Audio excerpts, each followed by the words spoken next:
Los golpes de puños en una puerta rompieron la tranquilidad de una mañana de domingo en Dayton, Ohio. La policía abrió la puerta. Febrero de 2014, 11 años después de que Marisa Monroe desapareciera sin dejar rastro, alguien era finalmente esposado y se lo llevaban. La detención no se produjo en un motel cutre ni en un escondite de delincuentes. Ocurrió en el 1352 de Maple Street, una casa colonial bien cuidada, con persianas blancas y setos bien recortados. El tipo de casa donde los vecinos se saludan mientras recogen el correo. El tipo de lugar donde nadie cierra la puerta con llave por la noche. El sospechoso no era un vagabundo ni un delincuente conocido. Era el profesor Thomas Whitfield, respetado director del Departamento de Biología, mentor de innumerables estudiantes y pilar de la comunidad durante más de 2 décadas. El tranquilo vecindario estalló en incredulidad. Las madres abrazaron a sus hijos. Los vecinos observaban desde detrás de las cortinas cómo se desarrollaba ante ellos lo impensable. «Tom, no», susurraban. «Debe de haber algún error». Pero no había ningún error. Tras 11 años de callejones sin salida, pistas falsas y aniversarios desgarradores, los detectives finalmente habían descubierto la horrible verdad detrás de lo que le sucedió a Marisa, de 22 años, aquella noche de otoño de 2003. ¿Qué prueba finalmente resolvió el caso? ¿Cómo pudo este respetado académico ocultar supuestamente tal oscuridad durante más de una década? ¿Y por qué supuestamente eligió como objetivo a esta prometedora joven estudiante? Las respuestas te dejarán atónito. Antes de sumergirnos en este impactante caso, tómate un segundo para pulsar el botón de suscripción. Investigo los casos sin resolver más desconcertantes que finalmente se resolvieron, a menudo décadas después, y las mentes retorcidas de los responsables. No querrá perderse ni un solo vídeo de este canal. Ahora, retrocedamos a 2003, cuando una joven brillante con toda la vida por delante, simplemente desapareció. Marisa Monroe no era una estudiante más de la Universidad de Dayton. Con su risa contagiosa y su característica goma roja que siempre sujetaba su cabello castaño y rizado, destacaba incluso entre la multitud. A los 22 años, la estudiante de último curso de biología ya había logrado lo que muchos científicos solo sueñan. Su investigación sobre la regeneración celular en anfibios fue aceptada para su publicación en una prestigiosa revista académica. Sus profesores la describían como brillante pero humilde, el tipo de estudiante poco común que sacaba sobresaliente en los exámenes y luego dedicaba horas a dar clases particulares a sus compañeros que tenían dificultades. Nacida y criada en Cleveland, Marisa era la hija mediana entre 2 hermanos. Su madre, Patricia, trabajaba turnos dobles como enfermera para mantener a la familia después de que el padre de Marisa falleciera de insuficiencia cardíaca cuando ella solo tenía 14 años. Esa pérdida marcó profundamente a Marisa. Estaba decidida a desarrollar mejores tratamientos cardíacos, según contaría más tarde su madre a los periodistas. Todo lo que hacía en sus estudios estaba orientado a ese objetivo. En su pequeño apartamento fuera del campus, las paredes estaban cubiertas de fotos. Marisa de excursión en Yellowstone con sus amigos del instituto, del brazo de sus hermanos en la segunda boda de su madre, riendo con su compañera de habitación de segundo curso. Una instantánea espontánea la mostraba alimentando a los patos en el estanque del campus, completamente absorta en el momento, lo que ejemplificaba la presencia consciente que, según sus amigos, llevaba consigo a todas partes. La agenda de Marisa, recuperada de su escritorio tras su desaparición, revelaba el enfoque metódico que tenía de la vida. Las pestañas codificadas por colores separaban las clases, las horas de investigación, el tiempo de voluntariado en el refugio de animales del campus y los eventos sociales. Los márgenes estaban llenos de citas que le inspiraban. El universo está hecho de historias, no de átomos. Y la ciencia no es solo una disciplina de la razón, sino también del romanticismo y la pasión. Su estado sentimental había cambiado recientemente de complicado a soltera. 3 meses antes de su desaparición, Había roto con su novio Kyle Preston, un estudiante de posgrado de química. Sus amigos contaron que la ruptura fue difícil, pero amistosa. Simplemente querían futuros diferentes. Kyle tenía previsto incorporarse a una empresa farmacéutica en Boston, mientras que Marisa acababa de recibir la admisión anticipada en 3 facultades de medicina, incluido el programa de sus sueños en la Johns Hopkins. Estaba debatiéndose entre especializarse en cardiología o en medicina investigadora.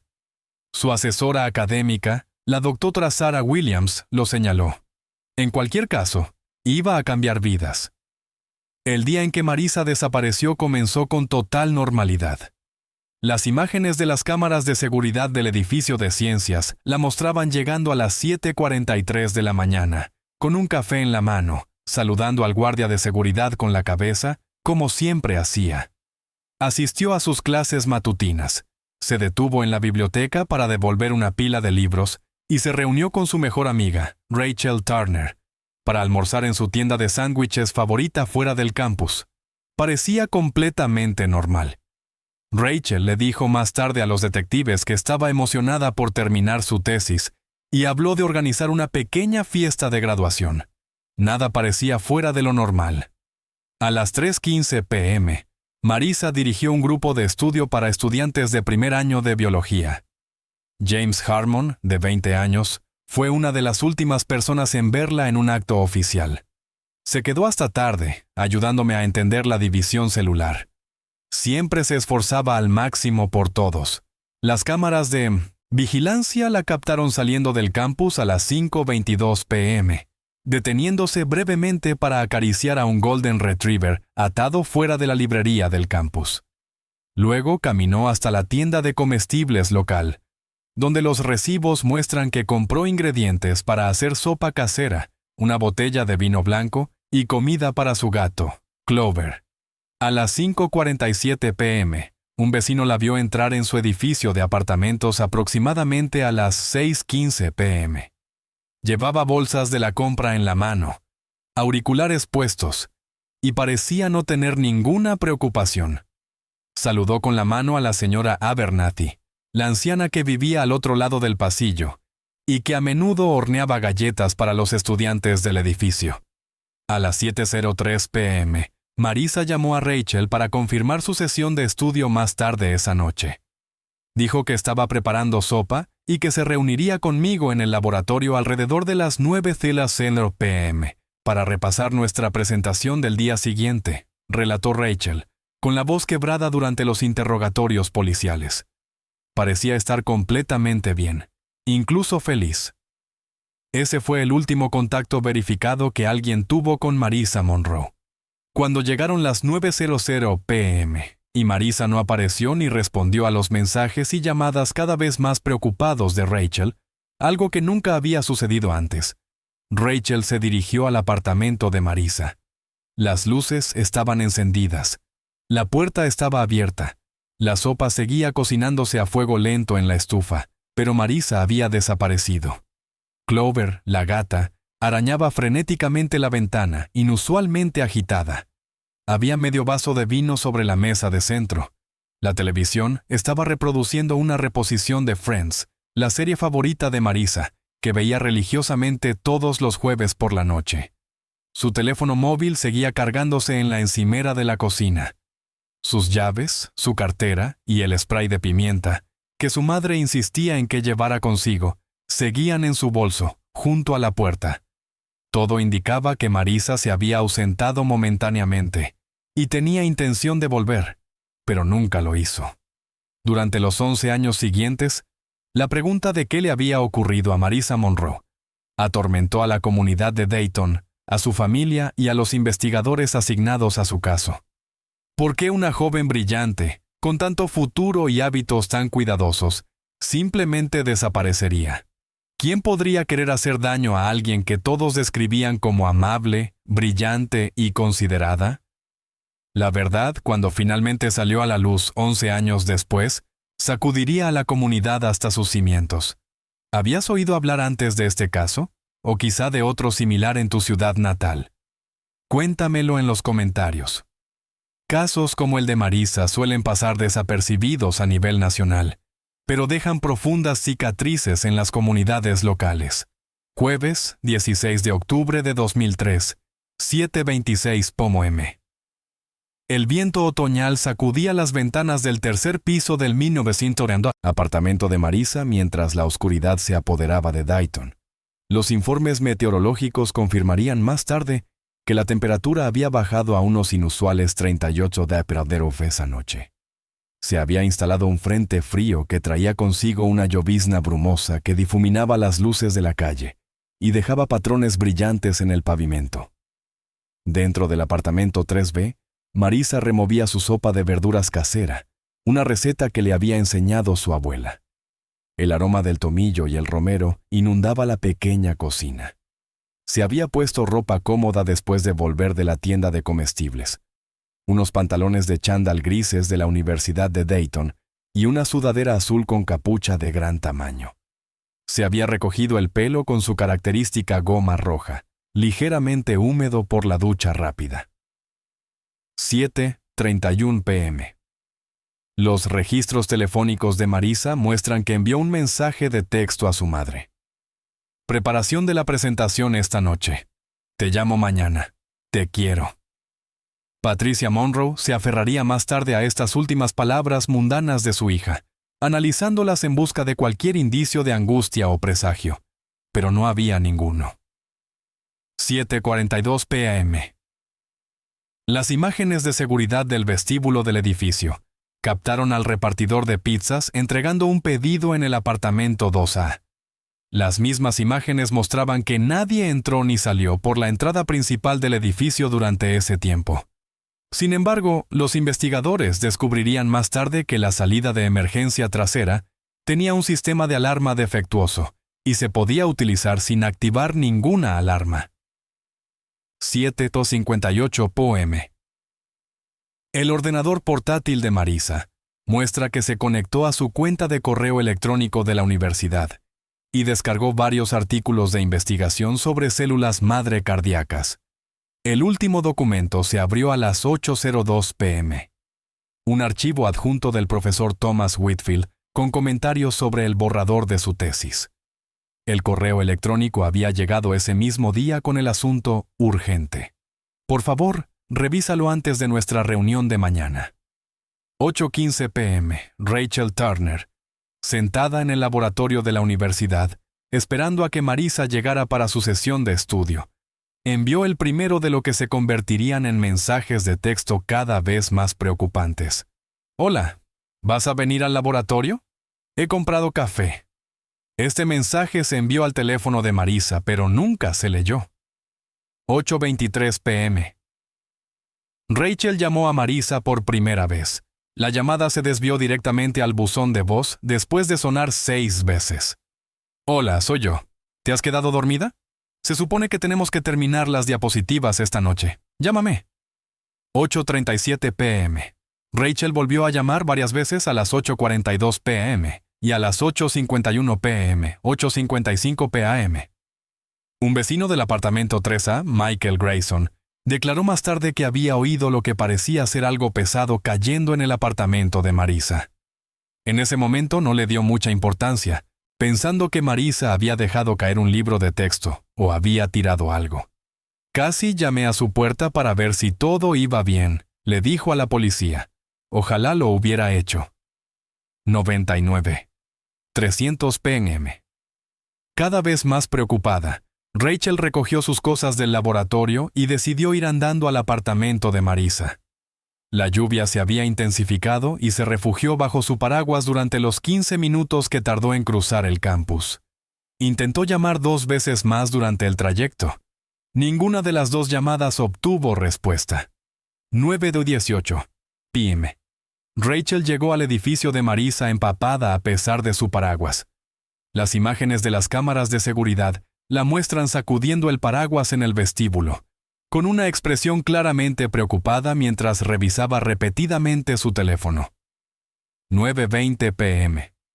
Rachel llamó a la puerta de Marisa. No hubo respuesta. Volvió a llamar con más fuerza. Marisa, soy Rachel. ¿Estás ahí? Silencio. Rachel probó el pomo de la puerta y se sorprendió al encontrarlo sin llave. Marisa solía ser muy cautelosa con la seguridad y siempre cerraba la puerta con llave, incluso cuando solo bajaba a recoger el correo. Lo que Rachel encontró dentro se grabaría para siempre en su memoria. Las luces estaban encendidas en todas las habitaciones, la cocina, el salón, el baño y el dormitorio. La pequeña televisión emitía un episodio de Friends en el que Ross y Rachel finalmente se unen. Había una copa de vino blanco medio vacía sobre la mesa de centro, junto a un libro de texto abierto y un rotulador amarillo sin tapón. En la cocina, la sopa seguía cocinándose a fuego lento, con la cuchara de madera apoyada en el borde de la olla. El vapor se elevaba perezosamente en el aire y se condensaba en la ventana de la cocina. El teléfono de Marisa estaba enchufado al cargador en la encimera de la cocina. Su mochila estaba en la silla donde siempre la dejaba. Sus llaves y su cartera estaban en su bolso, junto a la puerta. La luz del baño estaba encendida, la cortina de la ducha corrida, la toalla ligeramente húmeda colgada en el toallero y, lo más inquietante de todo, Clover, la gata, arañaba frenéticamente la ventana, maullando desesperadamente como si intentara comunicar algo vital. La escena parecía como si Marisa simplemente hubiera desaparecido en medio de un movimiento, como si alguien hubiera pulsado el botón de pausa en su vida y luego la hubiera sacado del encuadre. Marisa, volvió a llamar Rachel, recorriendo el apartamento, revisando cada habitación, cada vez más frenética. Esto no tiene gracia. ¿Dónde estás? Las 9:26 p.m. Rachel, con las manos temblorosas, llamó a seguridad del campus. Algo va mal, le dijo al operador con voz temblorosa. Mi amiga Marisa Monroe ha desaparecido. Estoy en su apartamento. Todo está aquí. Su teléfono, sus llaves, su cartera. Pero ella no está. El operador, siguiendo el protocolo estándar para un adulto desaparecido desde menos de 24 horas, sugirió que Marisa tal vez había salido un momento y volvería pronto. No lo entiende, insistió Rachel, cada vez más histérica. Ella nunca se iría sin su teléfono, nunca. Y la comida todavía se está cocinando. Le ha pasado algo. 9:42 p.m. El agente de seguridad del campus, Kevin Bennett, llegó al apartamento.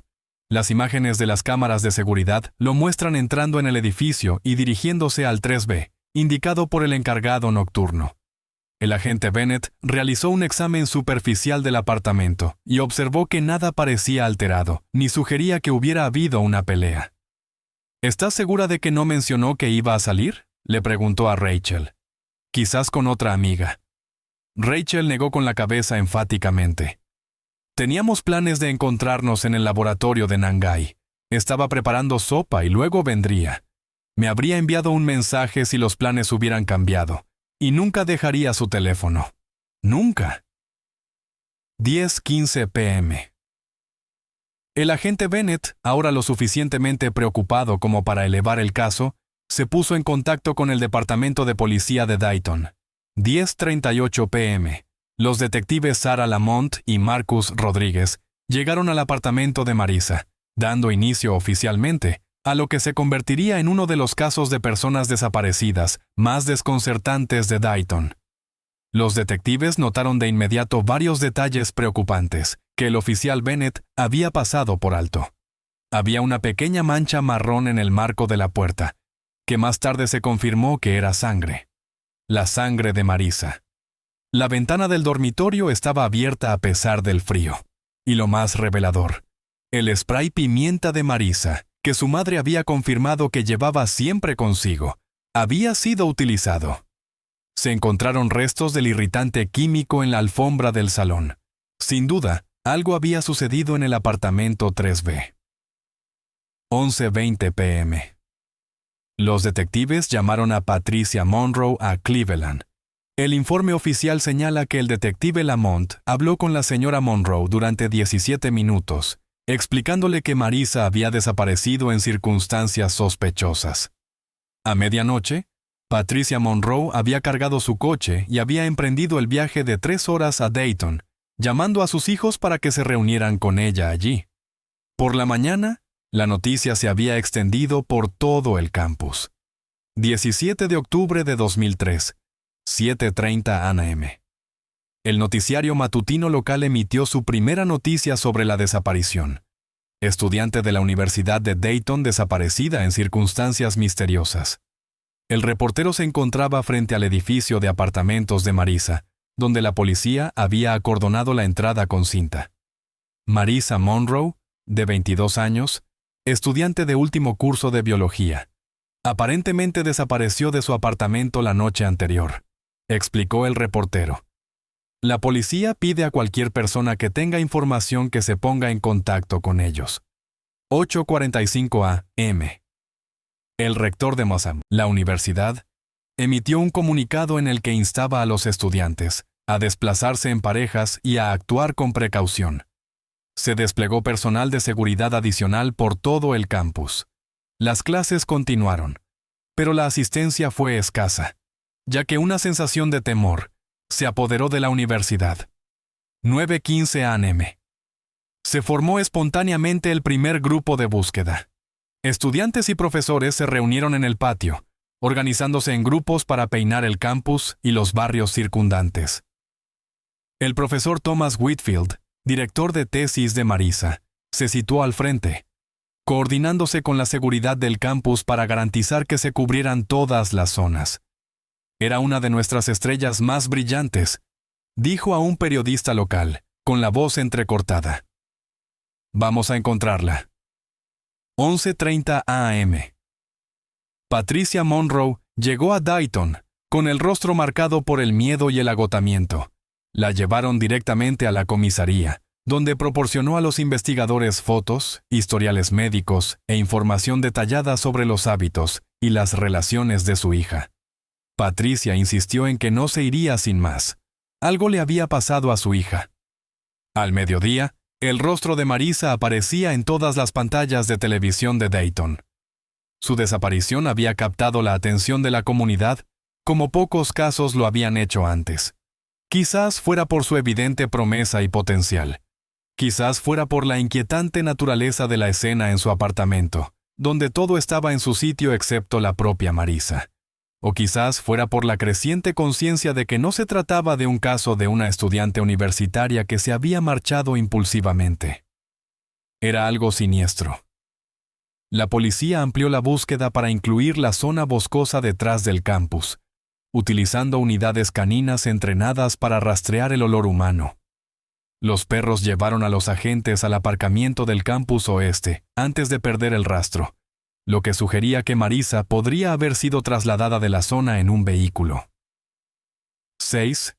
Iras p.m. 24 horas después de la última vez que se supo de Marisa, el caso se elevó oficialmente a un posible secuestro. Se contactó con el FBI para que prestara su ayuda. 7. GNR por la tarde. Se formó espontáneamente una vigilia con velas en el patio del campus.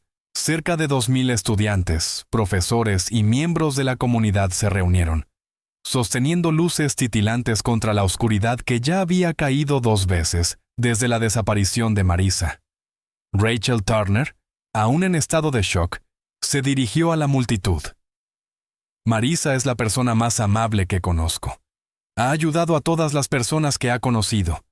Ahora necesita nuestra ayuda. Por favor, si han visto algo, oído algo, saben algo, den un paso al frente. Mientras el viento otoñal apagaba una vela tras otra, la multitud se apiñó, unida por el miedo y la esperanza. El profesor Whitfield se situó al fondo de la reunión, con una expresión indescifrable mientras observaba lo que sucedía. Según los testigos, cuando se le acercó un estudiante, parecía distraído y miró repetidamente su reloj antes de marcharse antes de tiempo. Al tercer día, la desaparición de Marisa había saltado a los titulares nacionales. El misterio de la estudiante que desapareció mientras preparaba sopa cautivó al país. Pero a pesar de la atención, a pesar de las exhaustivas búsquedas, a pesar de los miles de pistas que inundaron el departamento de policía de Dayton, Marisa Monroe simplemente había desaparecido. La olla de sopa, que finalmente fue retirada como prueba, se convirtió en un símbolo inquietante de una vida interrumpida, de planes nunca completados, de un futuro que de repente se descarriló violentamente. Y durante 11 largos años, la pregunta se cerniría sobre Dayton como una sombra. ¿Qué le sucedió a Marisa Monroe aquella noche de otoño de 2003, el 18 de octubre de 2003? Habían pasado 48 horas desde que Marisa Monroe desapareció de su apartamento, y el departamento de policía de Dayton había transformado una sala de conferencias en el centro neurálgico de lo que ahora era su caso de máxima prioridad. Las paredes estaban cubiertas de tableros con el caso, uno con la cronología, otro con las personas de interés y otro con los registros de pruebas. En el centro de todo colgaba la foto de graduación de Marisa. Su sonrisa segura contrastaba con los rostros sombríos de los investigadores que trabajaban para encontrarla. La detective Sarah Lamont llevaba 36 horas sin dormir. Las primeras 48 horas son críticas en cualquier desaparición, le dijo a su equipo durante la reunión informativa de las 7:00 a.m. Después de eso, nuestras posibilidades de encontrar a Marisa con vida disminuían significativamente. El procesamiento forense del apartamento 3B había sido meticuloso. Técnicos con trajes blancos de papel habían examinado cada superficie, fotografiado cada habitación desde múltiples ángulos y recogido docenas de muestras. El registro de pruebas, que ya sumaba 7 páginas, incluía la mancha de sangre en el marco de la puerta, confirmada mediante pruebas preliminares como del tipo de Marisa, restos de spray pimienta en la alfombra del salón y cerca de la puerta principal, una huella parcial de zapato en el pasillo fuera del baño, un zapato de hombre del número 45 que no coincidía con ninguno de los zapatos del armario de Marisa. Huellas dactilares en la puerta del apartamento, las encimeras y las ventanas, la mayoría pertenecientes a Marisa, Rachel y al encargado de mantenimiento del edificio. Varias huellas sin identificar que se estaban cotejando con las bases de datos. El portátil y el teléfono de Marisa, ambos asegurados para su análisis forense digital. Muestras de cabello del desagüe y del suelo del baño. Fibras de la alfombra del salón, que no coincidían con ninguna de las prendas de Marisa. Lo más desconcertante era lo que no habían encontrado. No había signos de entrada forzada, ni pruebas de una lucha violenta, ni indicios evidentes de lo que había ocurrido en esos momentos críticos en los que Marisa aparentemente dejó su sopa al fuego y desapareció. Es como si hubiera abierto la puerta a alguien que conocía. El detective Rodríguez teorizó que se trataba de alguien a quien ella no temía, al menos inicialmente. A las 9:00 a.m., los detectives habían compilado una lista de todas las personas en la vida de Marisa que debían ser entrevistadas: amigos, compañeros de clase, profesores, exnovios, vecinos, incluso el barista habitual de la cafetería del campus donde ella estudiaba. Rachel Turner ya había sido interrogada 3 veces. Su relato de esa noche se analizó desde todos los ángulos. Su coartada era sólida. Las imágenes de seguridad la mostraban en el laboratorio de la universidad hasta las 9:03 p.m. y luego caminando directamente hacia el apartamento de Marisa. Los registros telefónicos confirmaron sus múltiples llamadas a Marisa. Todas las personas que conocían a ambas mujeres confirmaron que eran amigas inseparables y que no tenían conflictos. No dejo de repasar ese día en mi mente. Rachel le dijo a los detectives que tenía ojeras bajo sus ojos inyectados en sangre. Actuaba de forma diferente. ¿Dijo algo que se me escapó? No puedo dejar de pensar en su sopa en el fogón. Estaba preparando la cena y entonces localizaron a Kyle Preston, el exnovio de Marisa, en una conferencia de química en Chicago.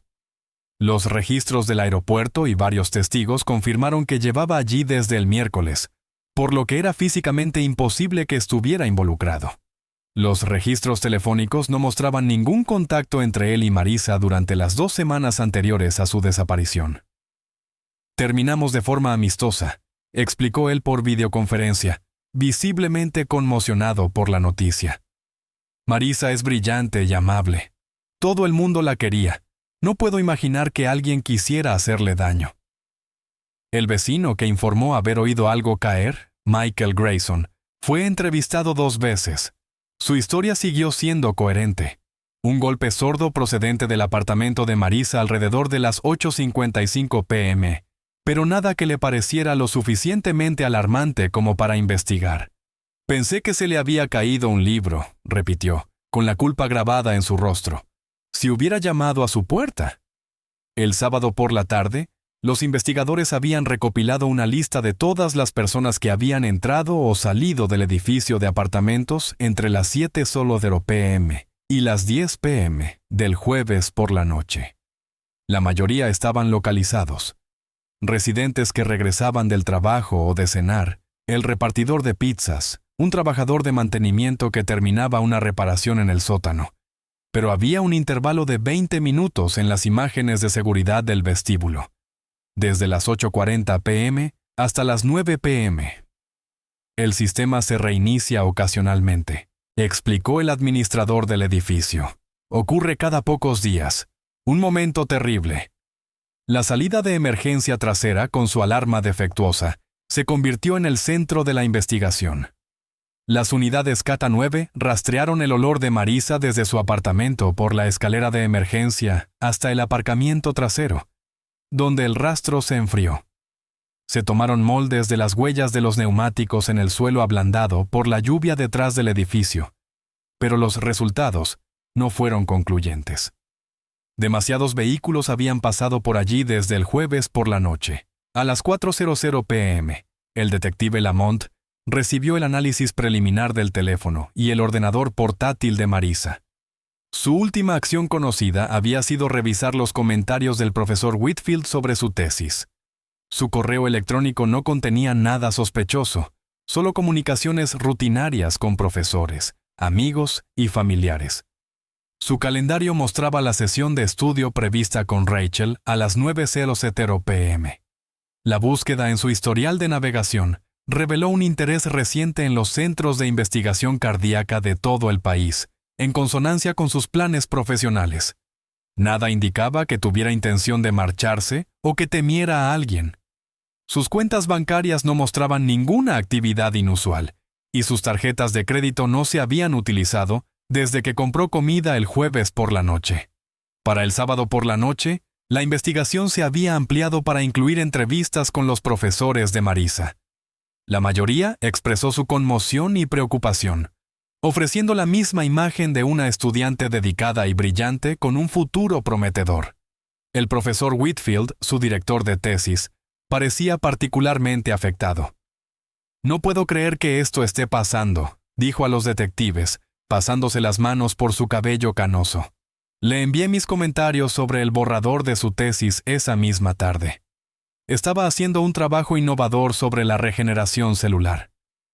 Cuando se le preguntó por su relación, Whitfield la describió como estrictamente profesional, pero cordial. He sido mentor de docenas de estudiantes durante 20 años. Marisa era excepcional, destinada a una carrera notable en medicina. Su coartada para la noche del jueves parecía sólida. Afirmó que estaba en casa con su esposa corrigiendo exámenes. La señora Whitfield confirmó esta versión, aunque mencionó que él había salido brevemente para dejar algo en el departamento alrededor de las 8:00 p.m. Este momento llamó la atención de los detectives, pero al no haber pruebas que lo relacionaran con la desaparición de Marisa más allá de su papel como su asesor, simplemente lo anotaron para seguir investigando. El domingo trajo la primera pista falsa. Una camarera de un restaurante de carretera a 30 millas de Dayton informó haber visto a alguien que coincidía con la descripción de Marisa la madrugada del viernes. Las imágenes de las cámaras de vigilancia demostraron que no era ella. Luego vino una segunda pista. Un corredor encontró una goma roja para el pelo en el bosque cerca del campus. Se dedicaron horas de trabajo antes de que las pruebas de ADN revelaran que no era de Marisa. A continuación, se produjo un tercer callejón sin salida. Una pista anónima sobre una furgoneta sospechosa cerca del edificio de apartamentos. Cuando la localizaron, resultó pertenecer a un fontanero que trabajaba en la zona y que tenía documentación que demostraba que estaba trabajando al otro lado de la ciudad el jueves por la noche.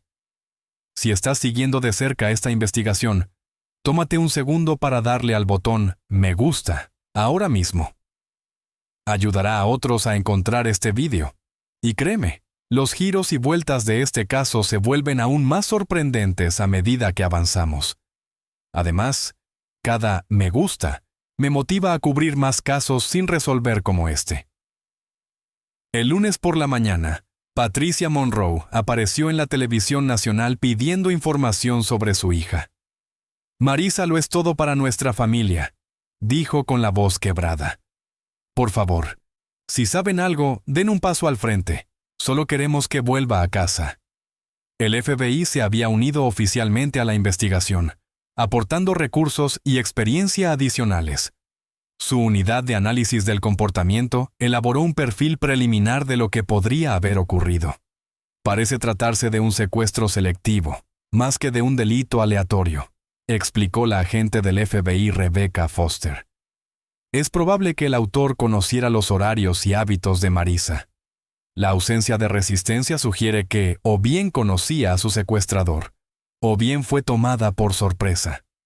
El uso de spray pimienta indica que intentó defenderse en algún momento, pero las escasas pruebas de altercado sugieren que fue neutralizada rápidamente. Este perfil llevó a los investigadores a centrarse aún más en las personas del círculo más cercano a Marisa. Todas las personas con acceso a su horario o a su edificio de apartamentos fueron objeto de un nuevo escrutinio. Un rastreo del vecindario reveló algo potencialmente significativo. Un residente a 2 manzanas del apartamento de Marisa informó haber visto un sedán con las luces apagadas circulando lentamente por la zona alrededor de las 9:30 p.m. del jueves por la noche. El testigo no pudo identificar la marca ni el modelo en la oscuridad, pero señaló que se trataba de un coche americano de gran tamaño, posiblemente azul oscuro o negro. Esto coincidía con un vehículo que a veces utilizaba el Departamento de Biología de la universidad para investigaciones de campo, un Ford Taurus azul marino, que normalmente se aparcaba en el estacionamiento del profesorado. Cuando los investigadores lo comprobaron, el registro no mostraba ningún uso oficial del vehículo el jueves por la noche, pero las llaves, guardadas en un cajón del escritorio de la oficina del departamento, estaban al alcance de varios miembros del profesorado, entre ellos Thomas Whitfield. Cuando se le preguntó sobre el vehículo, Whitfield afirmó que no lo había utilizado en meses, y que había estado en casa toda la tarde del jueves, salvo por un breve viaje al campus. Las imágenes de seguridad de las entradas principales del campus no mostraban la entrada ni la salida del Taurus el jueves por la noche, pero los investigadores señalaron que la carretera de servicio trasera no estaba vigilada por cámaras. El martes por la mañana, 5º día de la investigación, el caso se había estancado. Cientos de pistas no habían llevado a ninguna parte. Las búsquedas en zonas boscosas, edificios abandonados y cursos de agua alrededor de Dayton no habían encontrado ningún rastro de Marisa. Sus cuentas bancarias permanecían intactas y sus redes sociales inactivas. El dato más inquietante provino del análisis forense de la mancha de sangre en el marco de su puerta. Aunque el volumen era pequeño, el patrón sugería que se trataba de una herida en la cabeza, y no de un corte menor o una hemorragia nasal. El cuaderno del detective Lamont del 21 de octubre contenía una observación inquietante. Ya no estamos buscando a una persona desaparecida, estamos buscando un cadáver. Pero se equivocaban. Marisa Monroe no estaba muerta. Al menos, todavía no. Las estaciones cambiaron. El otoño dio paso al invierno. El campus cubierto de escarcha se quedó en silencio cuando los estudiantes se marcharon por las vacaciones. Sus animadas charlas contrastaban dolorosamente con la silenciosa vigilia de Patricia Monroe, que había pedido una excedencia indefinida de su trabajo de enfermera, y se había trasladado a una pequeña habitación de hotel en Dayton para estar cerca de la investigación. En enero de 2004, las reuniones informativas diarias se convirtieron en semanales. En marzo, pasaron a ser mensuales. El grupo de trabajo del FBI fue reasignado a otros casos.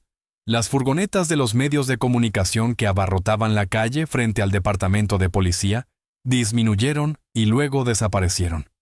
El rostro de Marisa, que antes aparecía todas las noches en las noticias nacionales, se desvaneció de la conciencia pública, convirtiéndose en una persona desaparecida más entre las miles que hay en Estados Unidos. Pero para la detective Sarah Lamont, el caso se negaba a desaparecer. «Hay algo que se nos escapa», le dijo a su compañero Rodríguez.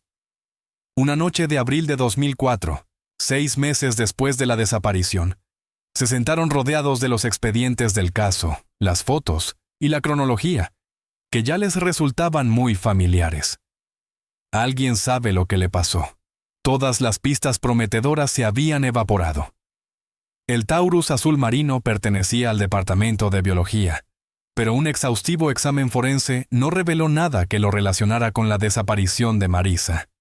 El breve viaje del profesor Whitfield al campus, la noche en que Marisa desapareció, quedó confirmado por las imágenes de seguridad que lo mostraban entrando y saliendo del edificio de ciencias en 15 minutos, lo que coincidía con el tiempo necesario para dejar unos documentos. El radio de búsqueda se había ampliado para incluir los condados vecinos y posteriormente los estados vecinos. Los registros dentales y el ADN de Marisa se introdujeron en las bases de datos nacionales. Su caso apareció en America's Missing en mayo de 2004, lo que generó cientos de pistas, cada una de las cuales se siguió meticulosamente, pero ninguna condujo a ninguna parte. El 16 de octubre de 2004, en el primer aniversario de la desaparición de Marisa, Patricia Monroe se encontraba en el patio de la Universidad de Dayton, rodeada de cientos de personas que sostenían velas en la oscuridad otoñal. «Mi hija sigue ahí fuera», dijo a la multitud, con una voz más fuerte de lo que nadie esperaba. «Alguien sabe lo que pasó. Alguien vio algo. Nunca es demasiado tarde para dar un paso al frente». Detrás de ella estaba Rachel Turner, que había retrasado sus estudios de medicina para quedarse en Dayton y ayudar en las labores de búsqueda, y el profesor Whitfield, que había creado una beca en nombre de Marisa para financiar oportunidades de investigación para prometedores estudiantes de biología. Estas ceremonias conmemorativas anuales se convirtieron en una tradición en Dayton, una forma de mantener vivo el recuerdo de Marisa y recordar a los posibles testigos que el caso seguía abierto. Cada año, la multitud era más reducida. Cada año, el detective Lamont asistía, de pie al fondo, observando los rostros de la multitud, preguntándose si el autor podría estar entre ellos, atraído por alguna retorcida necesidad de presenciar el dolor que había causado. Para el segundo aniversario, Patricia Monroe se había convertido en una poderosa defensora de los casos de personas desaparecidas en todo el país. Creó la Fundación Marisa Monroe, que ayudaba a las familias a navegar por el laberinto burocrático y emocional de la desaparición de un ser querido. «No pude salvar a mi hija», explicó durante una recaudación de fondos en 2006, «pero puedo ayudar a otros en su nombre». El tercer aniversario trajo consigo un acontecimiento inesperado. Se envió una carta anónima al departamento de policía con las únicas palabras: «Busquen en el lago». Una operación de búsqueda a gran escala en el lago Sterling, a 16 kilómetros del campus, no dio ningún resultado, salvo renovar el interés del público. La investigación cobró vida brevemente antes de volver a su estado de letargo. En 2007, el detective Rodríguez se jubiló. Su sustituto, el detective Jason Miles, aportó una nueva perspectiva al caso, pero llegó a los mismos frustrantes callejones sin salida. «El problema», observó Miles tras revisar todas las pruebas, «es que tenemos una docena de hipótesis posibles, pero no podemos demostrar ninguna de ellas. ¿Se fue voluntariamente con alguien que conocía? ¿La obligaron? ¿Hubo un depredador al azar que tuvo suerte? Sin una escena del crimen ni un cadáver, nos quedamos atascados en las teorías». El quinto aniversario, en 2008, coincidió con la crisis económica. Los recortes presupuestarios afectaron duramente al departamento de policía. Los casos sin resolver dejaron de ser prioritarios. La detective Lamont, ahora ascendida a sargento, luchó por mantener activo el expediente de Marisa, pero se encontró nadando contra una corriente institucional que valoraba más las tasas de resolución y los delitos actuales que los misterios largos y latentes. La Universidad de Dayton también cambió. El edificio de biología donde Marisa había pasado innumerables horas fue renovado en 2009. Su laboratorio era apenas reconocible. Los estudiantes que se matricularon después de su desaparición solo la conocían como un nombre en la beca conmemorativa. El profesor Whitfield, ascendido a jefe de departamento, la mencionaba ocasionalmente en su discurso de bienvenida a los nuevos estudiantes, como un ejemplo de las mentes brillantes que formamos aquí. Patricia Monroe nunca se rindió. Cada Navidad, colgaba un calcetín para Marisa. Cada cumpleaños, compraba un regalo. Su casa de Cleveland se convirtió en una especie de santuario. La habitación de Marisa se conservaba exactamente como la había dejado durante su última visita a casa. Sus trofeos del instituto seguían expuestos con orgullo en el salón. Patricia acudía a conferencias sobre personas desaparecidas en todo el país. Su dolor inicialmente crudo, se fue transformando poco a poco en una determinación férrea. Lo peor es no saber, le dijo a un periodista en el 7º aniversario. ¿Está viva en algún lugar? ¿Está sufriendo? ¿Ha fallecido? Como madre, siento su ausencia cada momento de cada día. La investigación no estaba completamente paralizada. Cada pocos meses, el detective Lamont sacaba los archivos, revisaba las pruebas y realizaba entrevistas de seguimiento. Los avances tecnológicos permitieron reanalizar las pruebas forenses, pero no surgió nada nuevo. La sangre en el marco de la puerta seguía siendo de Marisa. La huella parcial del zapato seguía sin coincidir con ninguna. Las huellas dactilares seguían sin identificarse. En 2010, un podcast sobre crímenes reales presentó el caso de Marisa en una serie de 6 episodios titulada The Girl Who Made Soup, la chica que hacía sopa. El podcast creó conciencia y generó un puñado de nuevas pistas, entre ellas la de un camionero que creía haber visto a Marisa en una parada de descanso en Kentucky a principios de 2004. Esta pista, como todas las demás, se desvaneció tras ser investigada. Sin embargo, el podcast conectó a Rachel Turner con otras 3 mejores amigas de mujeres desaparecidas en todo el país. Formaron un grupo de apoyo que se reunía mensualmente por videollamada, compartiendo el dolor único de tener una amistad suspendida en una incertidumbre perpetua. La gente espera que sigas adelante, explicó Rachel en una entrevista con un periódico local con motivo del 8º aniversario. Pero, ¿cómo se sigue adelante con una conversación que nunca terminó? Marisa y yo estábamos en medio de la planificación de nuestra presentación. Ella iba a traer sus rotuladores especiales. Me envió un mensaje de texto diciendo que nos veríamos a las 9:00 y luego nada más. No hay cierre. Rachel finalmente había terminado la carrera de medicina en ese momento, especializándose en medicina de urgencias, una elección influenciada por su experiencia con el caso de Marisa. Quiero estar ahí en los momentos críticos, explicó, cuando los minutos son lo más importante. En 2007, el detective Rodríguez se jubiló. Su sustituto, el detective Jason Miles, aportó una nueva perspectiva al caso, pero llegó a los mismos frustrantes callejones sin salida. El problema, observó Miles tras revisar todas las pruebas, es que tenemos una docena de posibles escenarios, pero no podemos probar ninguno de ellos. ¿Se fue voluntariamente con alguien que conocía? ¿La obligaron? ¿Hubo un depredador aleatorio que tuvo suerte sin dejar rastro ni cadáver? Estamos atascados en las teorías. El 5º aniversario en 2008 coincidió con la crisis económica. Los recortes presupuestarios afectaron duramente al departamento de policía. Los casos sin resolver dejaron de ser prioritarios. La detective Lamont, ahora ascendida a sargento, luchó por mantener activo el expediente de Marisa, pero se encontró nadando contra una corriente institucional que valoraba más las tasas de resolución y los delitos actuales que los misterios largos y latentes. La Universidad de Dayton también cambió. El edificio de biología donde Marisa había pasado innumerables horas fue renovado en 2009. Su laboratorio era apenas reconocible. Los estudiantes que se matricularon después de su desaparición solo la conocían como un nombre en la beca conmemorativa. El profesor Whitfield, ascendido a jefe de departamento, la mencionaba ocasionalmente en su discurso de bienvenida a los nuevos estudiantes, como un ejemplo de las mentes brillantes que formamos aquí. Patricia Monroe nunca se rindió. Cada Navidad, colgaba un calcetín para Marisa. Cada cumpleaños, le compraba un regalo. Su casa de Cleveland se convirtió en una especie de santuario. La habitación de Marisa se conservaba exactamente como la había dejado durante su última visita a casa.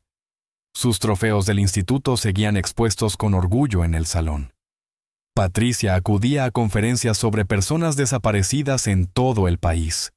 Su dolor inicialmente crudo, se fue transformando poco a poco en una determinación férrea. Lo peor es no saber, le dijo a un periodista en el 7º aniversario. Está viva en algún lugar, está sufriendo, ha fallecido. Como madre, siento su ausencia cada momento de cada día. La investigación estaba completamente paralizada. Cada pocos meses, el detective Lamont sacaba los archivos, revisaba las pruebas y realizaba entrevistas de seguimiento. Los avances tecnológicos permitieron reanalizar las pruebas forenses, pero no surgió nada nuevo. La sangre del marco de la puerta seguía siendo de Marisa. La huella parcial del zapato seguía sin encontrar coincidencia. Las huellas dactilares seguían sin identificarse. En 2010, un podcast sobre crímenes reales presentó el caso de Marisa en una serie de 6 episodios titulada The Girl Who Made Soup, la chica que hacía sopa.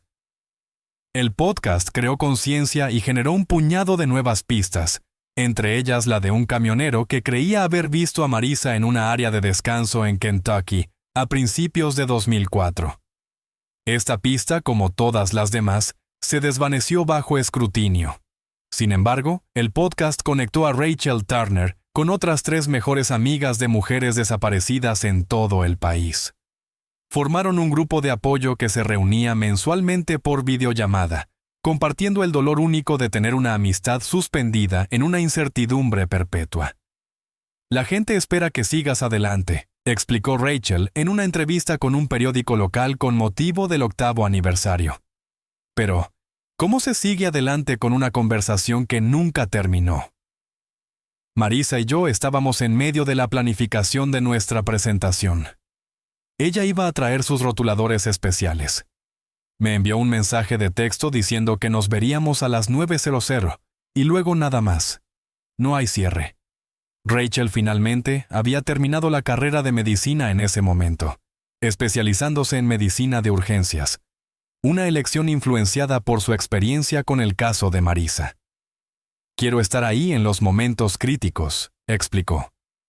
Cuando los minutos son lo más importante. En 2012, el profesor Whitfield publicó un artículo revolucionario sobre la regeneración del tejido cardíaco, en el que reconocía las primeras contribuciones de Marisa a la investigación en las notas al pie.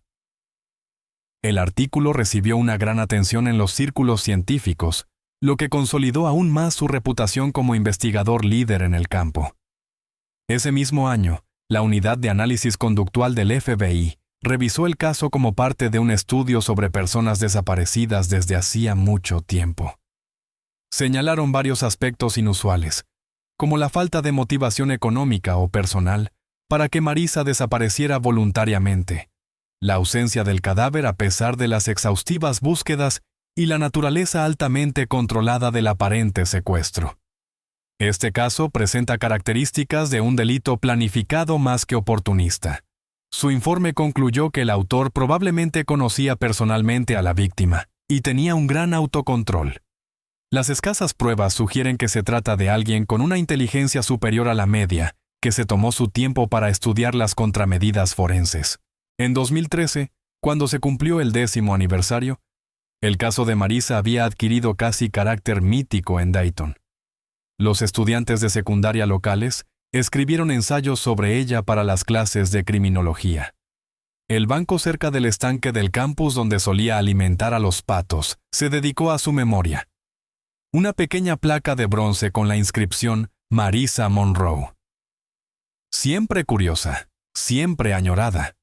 La vigilia anual de ese octubre atrajo a una multitud sorprendentemente grande, casi 1000 personas, muchas de las cuales nunca habían conocido a Marisa personalmente, pero habían crecido con su historia. Patricia Monroe, que ahora usa un bastón, pero se mantiene erguida y resuelta, se dirigió a los asistentes. 10 años, comenzó, con su voz resonando en el silencioso patio. 10 años de búsqueda, 10 años de oraciones, 10 años de preguntas. Alguien en esta comunidad sabe lo que le pasó a mi hija. Nunca es demasiado tarde para hacer lo correcto. Entre la multitud, la detective Lamont, ahora cercana a la jubilación, observaba al profesor Whitfield secándose los ojos durante el discurso de Patricia. Tras una década investigando a todas las personas de la vida de Marisa, no había encontrado nada que lo implicara más allá de una coincidencia circunstancial. Sin embargo, algo en su dolor siempre le había parecido más una actuación que algo genuino. Solo es una sensación, le había dicho a su nuevo compañero cuando él le preguntó por qué seguía interesada en Whitfield. Y en 30 años de trabajo policial, mis sensaciones rara vez me han llevado por mal camino. A medida que 2013 llegaba a su fin, el caso parecía destinado a quedar sin resolver. Uno de esos misterios que persiguen a una comunidad durante generaciones, inspirando leyendas urbanas y cuentos con moraleja que se cuentan a los nuevos estudiantes que llegan a la Universidad de Dayton. Nadie podía prever que, en solo unos meses, todo cambiaría. ¿Qué hora es donde tú estás viendo el programa? Muchos espectadores se encuentran sumergidos en los misterios de los crímenes reales a altas horas de la noche. Cuéntamelo en los comentarios. Hay algo en estos misterios sin resolver que nos mantiene buscando respuestas en las horas oscuras, ¿no es así? 14 de enero de 2014. Un martes como cualquier otro en Dayton, Ohio. La detective Sarah Lamont estaba sentada en su escritorio. Los papeles de la jubilación se extendían ante ella. Después de 27 años en el departamento, finalmente había decidido retirarse. Pero un expediente seguía abierto en su ordenador. Marisa Monroe. «Sigues obsesionada con ese caso, ¿eh?», comentó su nuevo compañero, el detective Chris Wilson, mientras dejaba un café en su escritorio. A sus 32 años, Wilson representaba a la nueva generación de detectives, expertos en tecnología, basados en datos y ajenos al enfoque instintivo que había definido la carrera de Lamont. «No estoy obsesionada», corrigió Lamont, «solo es un caso sin resolver». No podía explicar por qué el caso de Marisa la había perseguido durante más de una década. Quizás fuera la prometedora vida truncada. Quizás fuera la completa falta de cierre para Patricia Monroe, que seguía llamando al departamento cada mes para pedir novedades. O tal vez era la molesta sensación de que la respuesta había estado delante de ellos todo el tiempo. Lo que sucedió a continuación se atribuiría más tarde a la suerte, al momento oportuno y al implacable avance de la tecnología. Pero quienes mejor conocían a Lamont entendían que también era el resultado de una detective que simplemente se negaba a olvidar. El departamento había implementado recientemente un nuevo sistema de gestión de pruebas digitales. Todos los expedientes de los casos se cargaban en una base de datos centralizada que permitía realizar referencias cruzadas y reconocer patrones, algo que antes no era posible. Como parte de este proceso, el equipo de investigación forense digital estaba reexaminando las pruebas de casos sin resolver, incluidos los datos limitados recuperados del ordenador portátil de Marisa en 2003. Adam Jeff, el especialista en investigación forense digital más reciente del departamento, llamó a la puerta de Lamont esa tarde. «He encontrado algo en el caso Monroe», dijo sin preámbulos, «algo que se nos pasó por alto». En 2003, la investigación forense digital era todavía un campo emergente. Los investigadores habían examinado los correos electrónicos, el historial del navegador y los documentos de Marisa, los lugares obvios. Pero Jeff había ido más allá, recuperando datos ocultos del disco duro del ordenador portátil, archivos temporales que se habían creado y guardado automáticamente, pero que el usuario nunca había almacenado deliberadamente. Es una versión guardada automáticamente de un documento en el que estaba trabajando la noche que desapareció, explicó, mostrando el archivo en el monitor de Lamont. Tiene la marca de tiempo de las 8:17 p.m., solo unos minutos antes de que desapareciera. El documento no era su tesis ni sus notas de investigación, como podrían haber esperado. Era una carta de queja formal dirigida al Comité de Ética de la Universidad de Dayton. Lamont se inclinó hacia adelante, olvidándose del café mientras leía el primer párrafo. Le escribo para denunciar formalmente el comportamiento y la conducta académica indebida del profesor Thomas Whitfield. Durante los últimos 6 meses, lo que comenzó como una tutoría profesional se ha convertido en insinuaciones personales incómodas y, más recientemente, en la apropiación de mi investigación sin la debida atribución.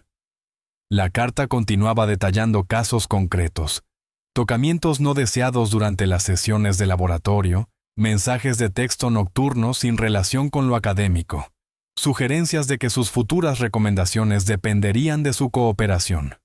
Lo más condenatorio era la afirmación de Marisa de que Whitfield había presentado una propuesta de investigación a una prestigiosa revista médica basada en gran medida en su trabajo, en la que solo la mencionaba como colaboradora secundaria.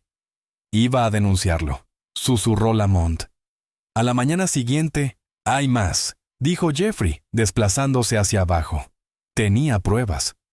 Adjunta al borrador había una carpeta con capturas de pantalla, mensajes de texto, correos electrónicos con comentarios inapropiados disfrazados de comentarios académicos, y metadatos que mostraban que el artículo de investigación que Whitfield había presentado recientemente había sido copiado en gran parte de los archivos que Marisa había creado semanas antes.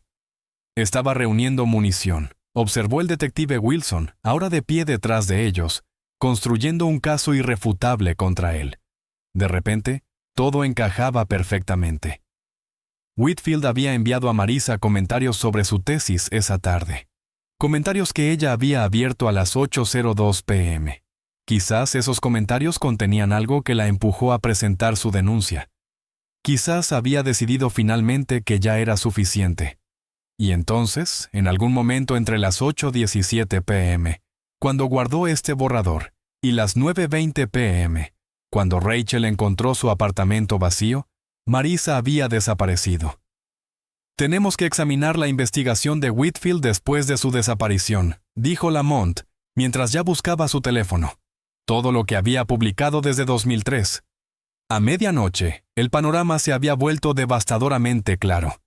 La carrera de Thomas Whitfield había florecido de manera espectacular en los años posteriores a la desaparición de Marisa. El artículo de investigación mencionado en su denuncia se había publicado con gran éxito en febrero de 2004. Durante la década siguiente, él había construido sobre esa base, consolidándose como pionero en la regeneración de tejido cardíaco, precisamente el campo que apasionaba a Marisa. Su ascenso meteórico había coincidido perfectamente con la desaparición de ella.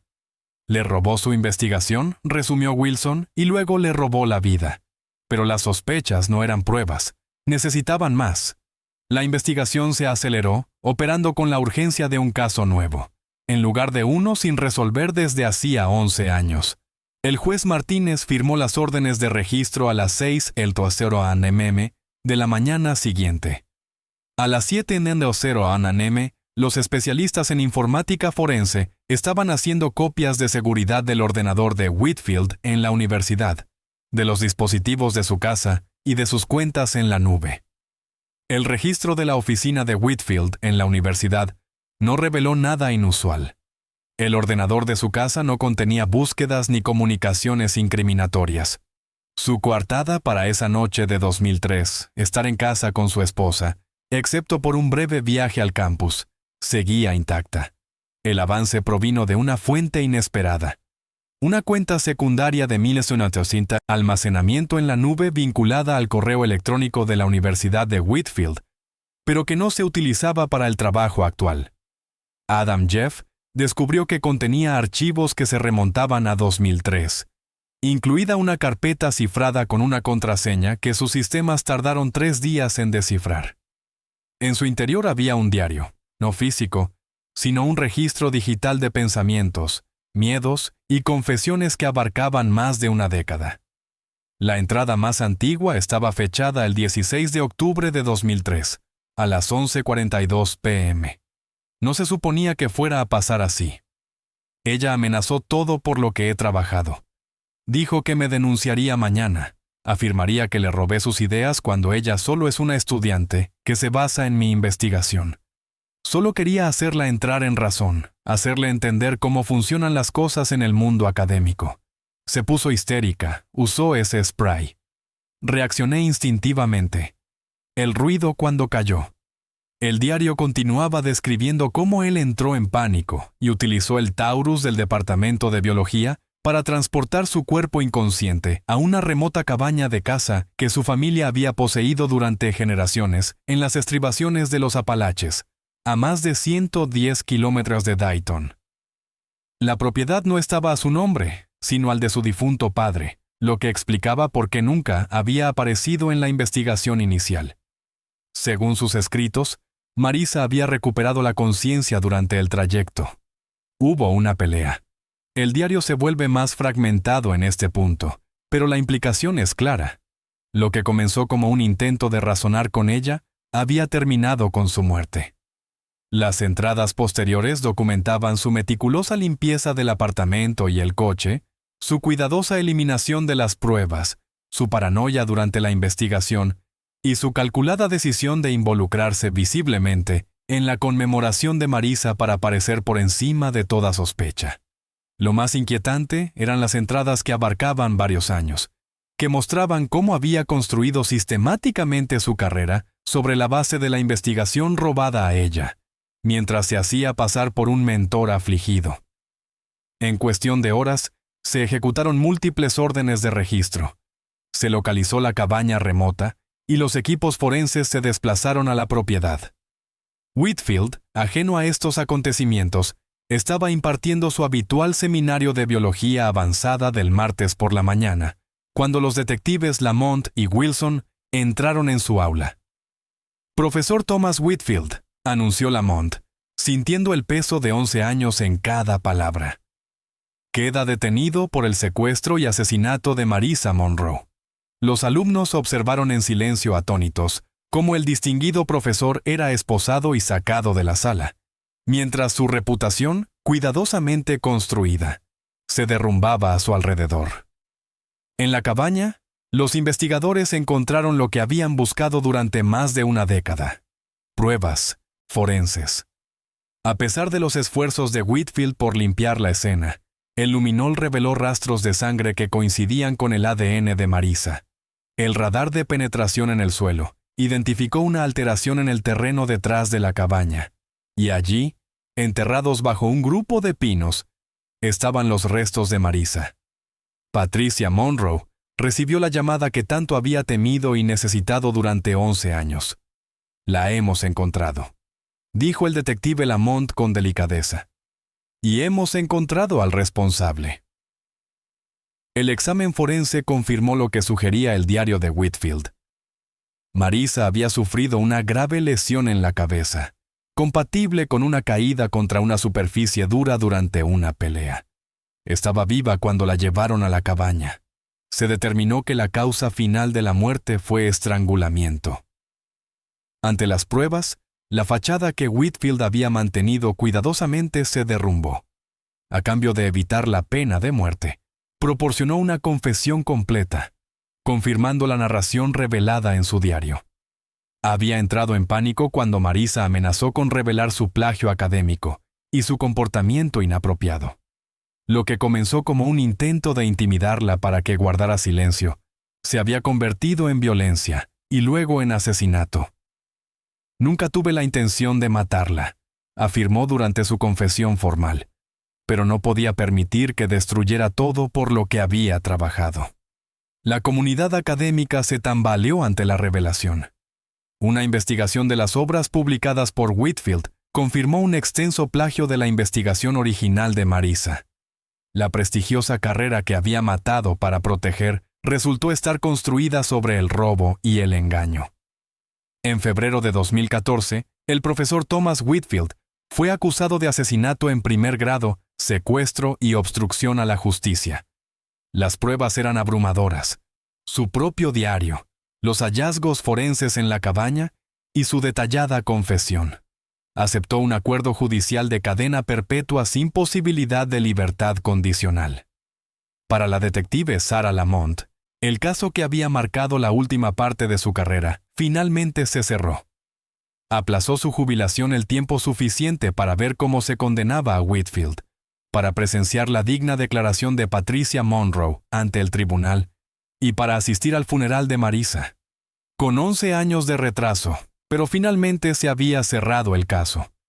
La clave para resolverlo había sido una combinación de avances tecnológicos, una investigación persistente y una víctima que había documentado sus propias pruebas contra su asesino. El último acto de Marisa, preparar esa denuncia ética, había llevado finalmente a que se hiciera justicia, aunque hubiera llevado más de una década. Intentaba proteger a otros estudiantes, dijo Patricia Monroe a los periodistas tras la sentencia. Incluso en sus últimas horas, pensaba en los demás.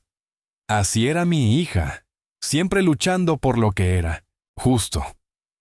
En una amarga ironía, la investigación que Whitfield había robado y sobre la que había construido su carrera estaba siendo reevaluada por la comunidad científica. Varios de los conceptos originales de Marisa, documentados en sus archivos recuperados, eran ahora reconocidos como contribuciones revolucionarias a la medicina cardíaca. La beca que llevaba su nombre se amplió para apoyar a las mujeres que deseaban dedicarse a la investigación científica. Si este caso nos enseña algo, es que el tiempo no borra las pruebas. Solo se necesitan nuevos métodos e investigadores persistentes para descubrirla. Si conoces a alguien que aprecia que se haga justicia, incluso años después, tómate un segundo para compartir este vídeo con él. La verdad siempre merece ser contada, sin importar cuánto tiempo tarde en salir a la luz. La imagen dejó atónita a Dayton. El profesor Thomas Whitfield, con el pelo revuelto, los ojos hundidos y esposado, era sacado de su casa colonial en Maple Street. Los estudiantes se quedaron paralizados en medio del campus, cuando la alerta de noticias sonó en sus teléfonos. Los miembros del cuerpo docente se reunieron en grupos conmocionados fuera de los edificios de los departamentos.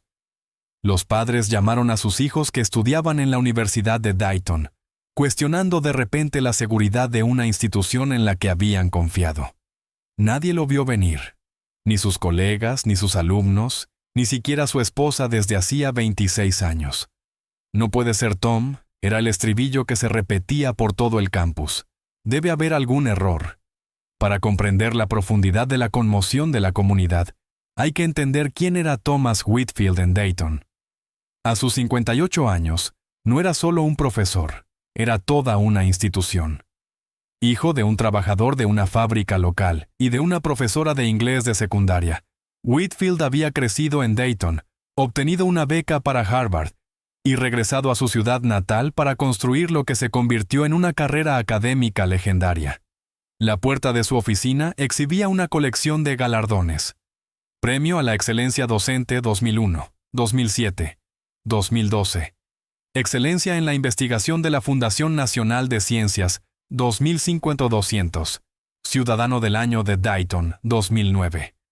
Las fotos lo mostraban estrechando la mano a senadores, recibiendo premios de asociaciones médicas y asesorando a generaciones de estudiantes que habían llegado a ocupar puestos de prestigio en todo el mundo. Era la joya de la corona del departamento, explicó la doctora Eleanor Mitchell, decana de ciencias. Los estudiantes solicitaban específicamente ingresar en la Universidad de Dayton con la esperanza de estudiar con él. Sus investigaciones le reportaron millones en subvenciones. Todos creíamos que lo conocíamos. El Thomas Whitfield que conocía el público tenía un historial impecable. Tras obtener su doctorado en Harvard en 1988, pasó 3 años en la Universidad Johns Hopkins antes de regresar a la Universidad de Dayton en 1991. Sus primeras investigaciones se mostraban prometedoras, pero nada extraordinarias. Se había casado con Janet Roberts, una pediatra local, en 1988. No tenían hijos, pero eran habituales en los actos universitarios y los eventos comunitarios. Donaban generosamente a causas locales y organizaban una fiesta anual para el departamento que era legendaria por su calidez y compañerismo. Cuando Marisa Monroe desapareció en 2003, Whitfield parecía devastado.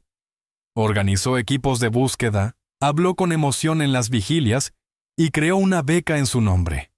Cada año, pronunciaba emotivos discursos en los actos conmemorativos, a menudo haciendo llorar a los asistentes con historias sobre la inteligencia y la dedicación de Marisa. Hablaba de ella como un padre orgulloso, recordó un miembro del profesorado. Ninguno de nosotros cuestionó su dolor. ¿Por qué íbamos a hacerlo? Ella era su alumna más prometedora. La investigación reveló lo meticulosamente que Whitfield había construido su imagen pública. Antiguos alumnos informaron de que él deliberadamente asesoraba a alumnas en espacios públicos, dejando siempre las puertas de su despacho abiertas, evitando incluso la apariencia de impropiedad. Mantenía una presencia profesional en las redes sociales, centrada exclusivamente en la investigación y los eventos universitarios. Su esposa aparecía con frecuencia en sus publicaciones, la imagen de la armonía académica doméstica.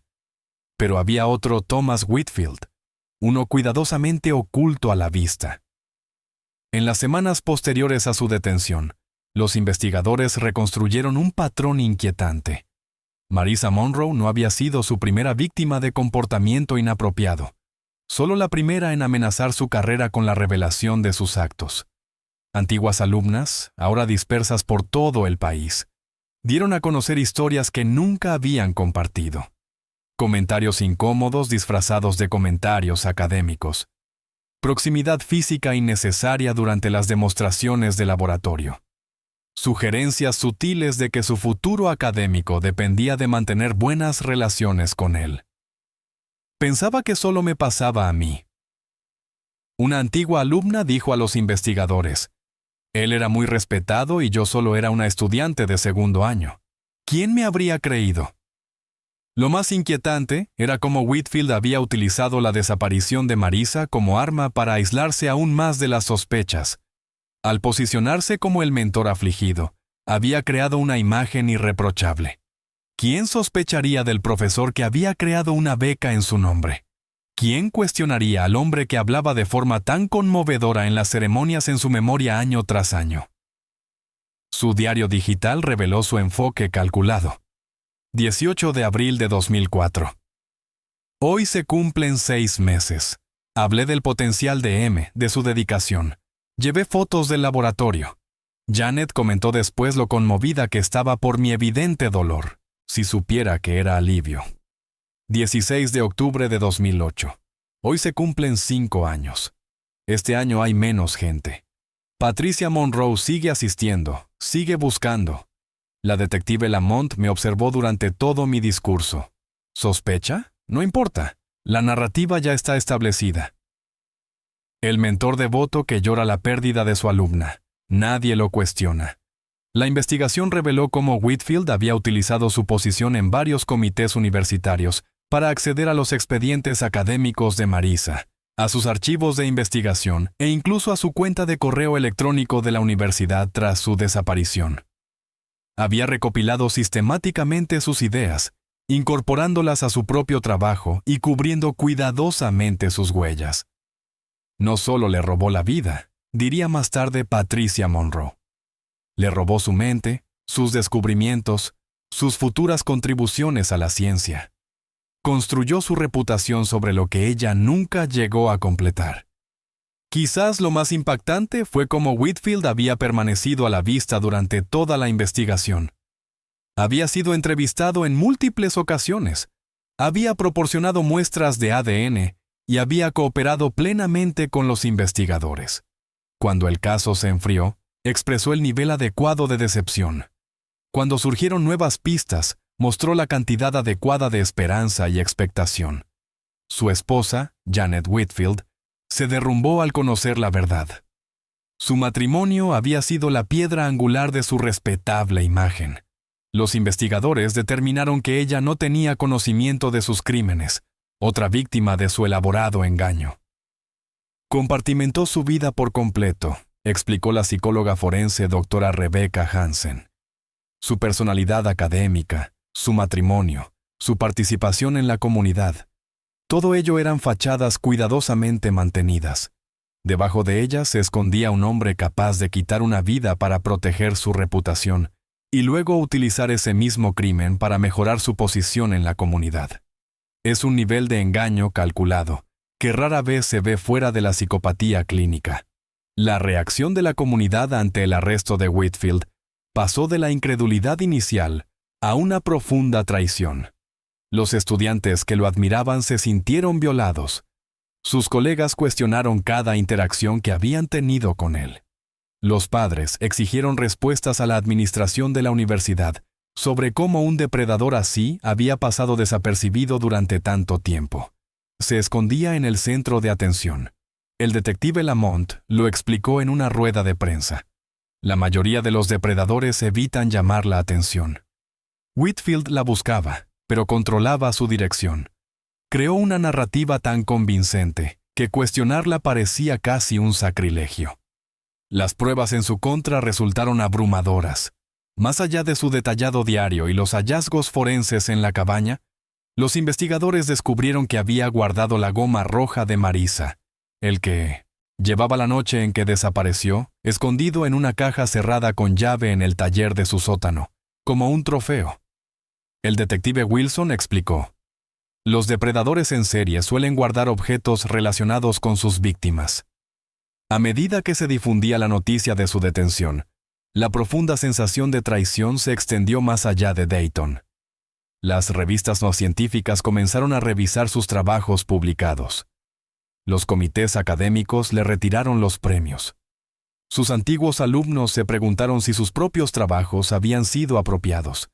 El daño se extendió en todas direcciones, afectando a innumerables vidas. Para quienes conocían tanto a Marisa como a Whitfield, la revelación fue especialmente devastadora. Rachel Turner, ahora médico de urgencias en Chicago, voló de regreso a Dayton al enterarse de la noticia. Los vi juntos docenas de veces, dijo a los periodistas, visiblemente afectada por la revelación en los laboratorios durante las sesiones de estudio en los eventos del departamento. Ella lo respetaba mucho, confiaba en él. Todos lo hacíamos. La detención no solo sacó a la luz a un asesino, sino también la naturaleza insidiosa del poder y la reputación. ¿Cómo pueden utilizarse como escudos? ¿Cómo pueden hacer que lo impensable parezca imposible? ¿Cómo pueden cegar a toda una comunidad ante el depredador que se encuentra entre ellos? El cargo de profesor proporcionaba algo más que acceso a estudiantes vulnerables. Proporcionaba una presunción de integridad tan poderosa que, incluso cuando surgían sospechas, se descartaban rápidamente. ¿Quién iba a creer que el hombre que hablaba entre lágrimas en las conmemoraciones anuales era precisamente el responsable de que fueran necesarias? La conmoción que se extendió por Dayton no se debía solo a la resolución de un asesinato. Se debía al fracaso colectivo a la hora de ver lo que había estado delante de sus narices todo el tiempo. Un lobo no solo entre las ovejas, sino al que se le había confiado su protección. ¿Qué tiempo hace donde estás viendo esto? Aquí en Dayton, en aquella fatídica noche, el viento otoñal barría las calles, esparciendo hojas y llevándose secretos que tardarían 11 años en recuperarse. A veces me pregunto si las historias del mensajero del tiempo aún no estaban listas para ser escuchadas. La sala del tribunal quedó en silencio cuando la jueza Eleanor Simmons dictó el veredicto por el cargo de asesinato en primer grado por la muerte de Marisa Monroe. Este tribunal declara culpable al acusado Thomas Whitfield. Tras un exhaustivo juicio de 6 semanas que cautivó a la nación, la justicia finalmente se había hecho realidad. 11 años, 4 meses y 17 días después de la desaparición de Marisa. Whitfield, que en su día fue un ejemplo de prestigio académico, permaneció inmóvil mientras se leía el veredicto. El distinguido profesor, que había recorrido los pasillos de la universidad con autoridad, se enfrentaba ahora a una cadena perpetua sin posibilidad de libertad condicional.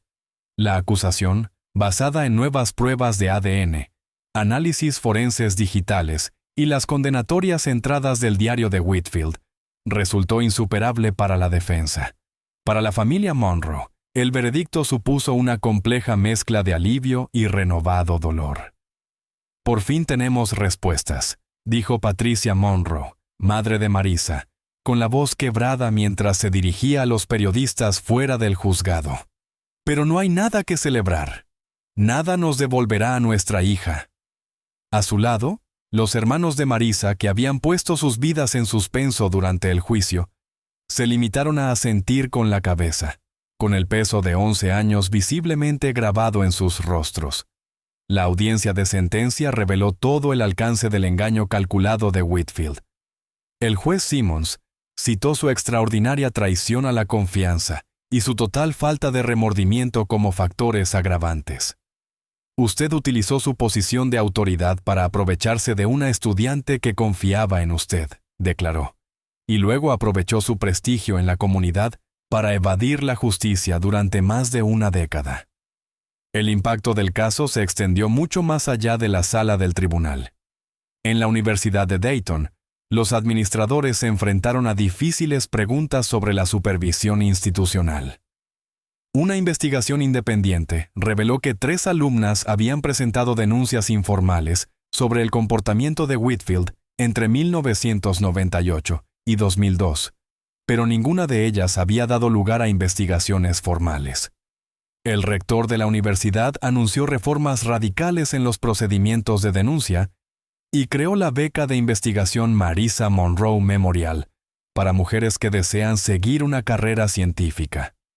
Para la estrecha comunidad académica de Dayton, la revelación de que un depredador se había escondido entre ellos durante años destrozó su sensación de seguridad.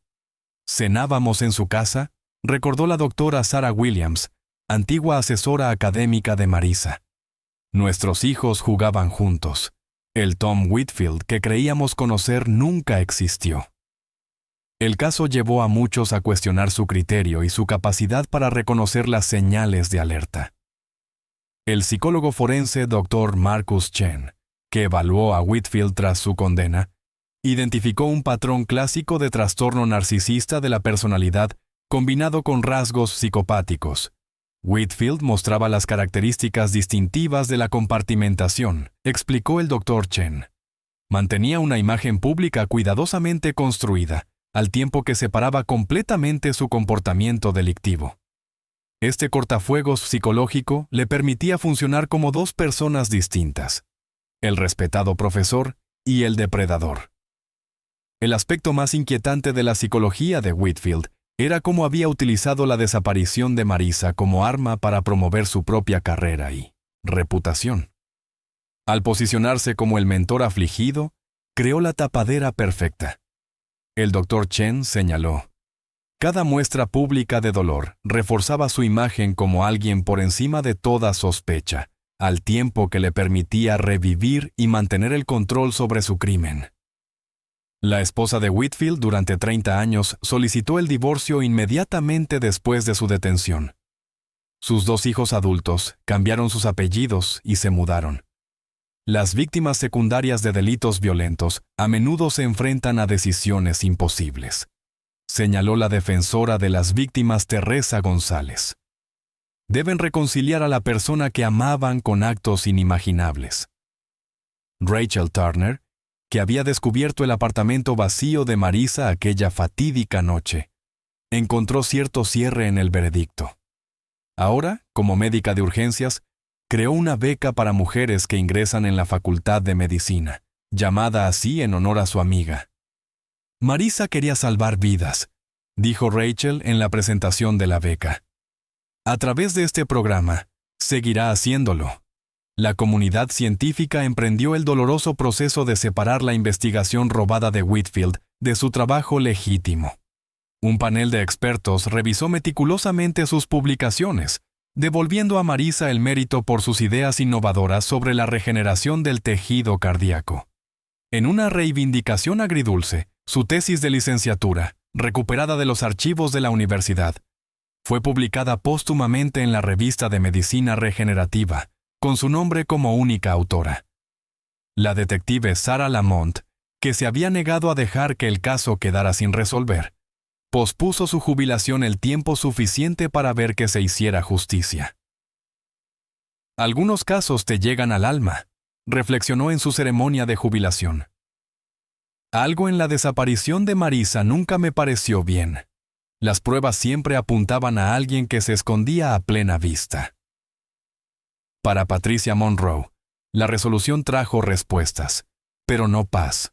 11 años sin saber si tu hija está viva o muerta te cambian, declaró ante el tribunal durante su declaración de impacto a la víctima. Cada cartel de persona desaparecida, cada cadáver sin identificar en las noticias, cada aniversario sin respuestas, todo ello se convierte en parte de ti. La Fundación Marisa Monroe, que Patricia había creado durante los años de incertidumbre, continuó su labor de apoyo a las familias de personas desaparecidas, ahora con la misión añadida de abogar por la responsabilidad institucional. El caso provocó debates a nivel nacional sobre las dinámicas de poder en el mundo académico y los sistemas que no protegieron a Marisa. Las universidades de todo el país revisaron sus procedimientos de denuncia y sus directrices éticas. Varios estados aprobaron la ley de Marisa, que exige la investigación obligatoria de todas las denuncias contra miembros del cuerpo docente, independientemente de su posición o reputación. En el primer aniversario de la condena de Whitfield, la Universidad de Dayton dedicó un laboratorio de investigación en nombre de Marisa. La placa situada en su entrada no solo muestra su imagen, sino también sus propias palabras, recuperadas de su ordenador portátil. La ciencia no se limita al descubrimiento. Se trata de integridad. La verdad importa, sin importar el tiempo que se tarde en encontrarla. En cuanto a Thomas Whitfield, cumple cadena perpetua en aislamiento. Sus logros académicos han sido borrados, y su legado se ha reducido a una historia con moraleja sobre el poder, el engaño y la justicia retrasada, pero no denegada. Su diario, que resultó fundamental para su condena, reveló a un hombre que valoraba la reputación por encima de la vida humana. Un hombre capaz de asesinar a una joven prometedora para proteger su prestigio académico y luego utilizar su memoria para mejorarlo. La verdad sobre lo que le sucedió a Marisa Monroe aquella noche de otoño de 2003 finalmente salió a la luz, demostrando que algunos secretos, por muy cuidadosamente que se entierren, acaban saliendo a la luz. El caso de Marisa Monroe no terminó con un veredicto y una sentencia. Transformó fundamentalmente la forma en que se gestionan los casos de personas desaparecidas en todo Ohio, y más allá. Lo que comenzó como la desaparición de una prometedora joven estudiante de biología, se convirtió en un catalizador de cambio sistémico, dejando una huella indeleble en las fuerzas del orden, el mundo académico y la conciencia pública. Tras la condena de Whitfield, la Oficina de Investigación Criminal de Ohio estableció el protocolo para casos sin resolver, ahora conocido informalmente como el método Monroe. Este enfoque exige la revisión periódica de los casos sin resolver, utilizando tecnologías avanzadas, independientemente de lo inactivos que puedan parecer. El protocolo exige específicamente que las pruebas digitales se conserven en formatos que permitan su reanálisis a medida que evolucionan las capacidades forenses, abordando directamente cómo los datos recuperados del ordenador portátil de Marisa finalmente resolvieron el caso. No podemos predecir lo que la tecnología revelará mañana sobre las pruebas que recopilamos, hoy explicó la fiscal general de Ohio, Melissa Harrington, en la presentación del protocolo. El caso de Marisa nos enseñó que las huellas digitales pueden persistir mucho tiempo después de que las pruebas tradicionales se hayan degradado. La persistencia de la detective Sarah Lamont se convirtió en legendaria en los círculos policiales. Las academias de policía de todo el Medio Oeste incluyen ahora su enfoque metódico como caso de estudio de perseverancia investigadora. El principio Lamont, como se le conoce, hace hincapié en que los investigadores deben revisar periódicamente sus hipótesis iniciales, especialmente en lo que respecta a los sospechosos que se posicionan de forma destacada en las labores de búsqueda o en las actividades conmemorativas. Para Patricia Monroe, que pasó 11 años buscando respuestas, la resolución le dio un nuevo propósito. La fundación que creó ahora forma a las fuerzas del orden en técnicas de enlace con las familias y aboga por la estandarización de los protocolos para personas desaparecidas en todo el país. Ninguna familia debería tener que convertirse en detective para encontrar a sus seres queridos, suele decir Patricia en sus presentaciones. Y ninguna familia debería esperar 11 años para obtener respuestas que podrían haber llegado antes. La Universidad de Dayton sigue haciendo frente a sus fallos institucionales. El Comité de Supervisión Independiente, creado tras la condena de Whitfield, revisa todas las denuncias contra miembros del profesorado, independientemente de la posición o la antigüedad del profesor.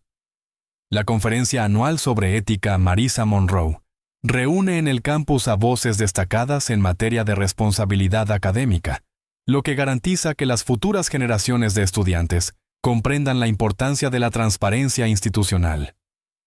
Rachel Turner, cuyo frenético descubrimiento del apartamento vacío de Marisa puso en marcha la investigación, ahora colabora como voluntaria con estudiantes de medicina, compartiendo su experiencia para enfatizar la importancia de alzar la voz cuando algo no parece estar bien.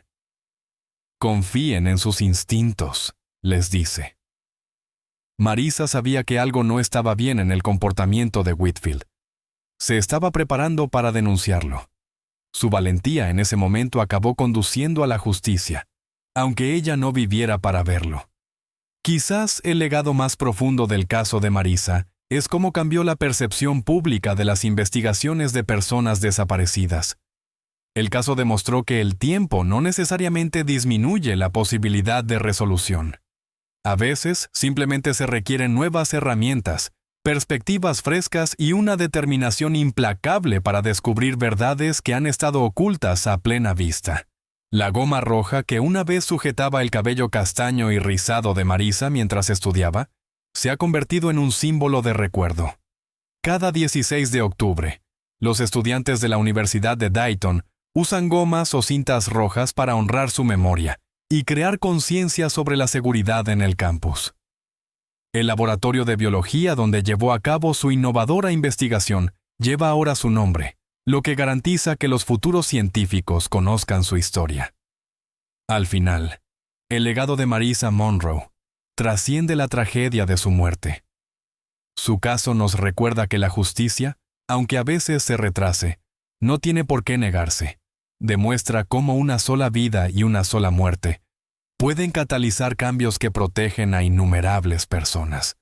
Y es un testimonio del poder de la verdad, para salir a la luz incluso después de años de oscuridad. ¿Qué caso sin resolver ha perseguido a tu comunidad? ¿Hay algún misterio sin resolver que creas que merece atención y una nueva perspectiva? Comparte tus opiniones en los comentarios a continuación.